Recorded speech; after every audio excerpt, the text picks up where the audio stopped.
Peylia Marsema Balinton was 20 years old when she became Sugar Pie DeSanto. Johnny Otis, an R&B do-it-all, gave her the name because it was easier to pronounce. The name stuck through a career that spanned 6 decades.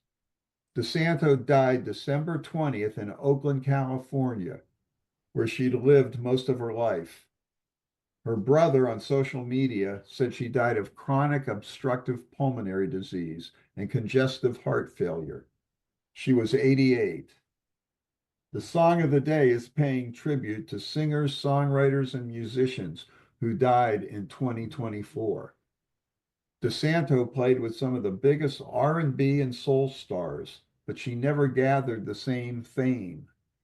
She grew up and later wrote and sang with Etta James.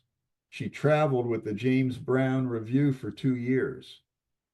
DeSanto was diminutive. She stood an inch under 5 feet, but her voice and attitude defied her height. She was a daredevil on stage. She'd do backflips and splits with James Brown. She'd often end their shows with them jumping off a piano, according to her New York Times obituary.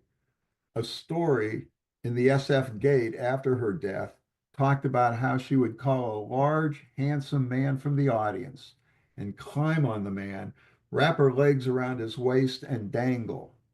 She once wrapped her legs around a man's neck. She was more than a daredevil. She wrote more than 100 songs, including Slippin' Mules, Use What You Got, Soulful Dress, and I Want to Know. It was her first hit, reaching number 4 on Billboard's R&B chart in 1960.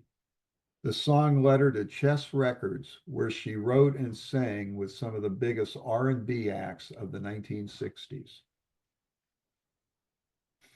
That was Song of the Day creator Sheldon Zoltan. And I'm Kate Jones, host of Everyday Creation. Thank you for joining us today.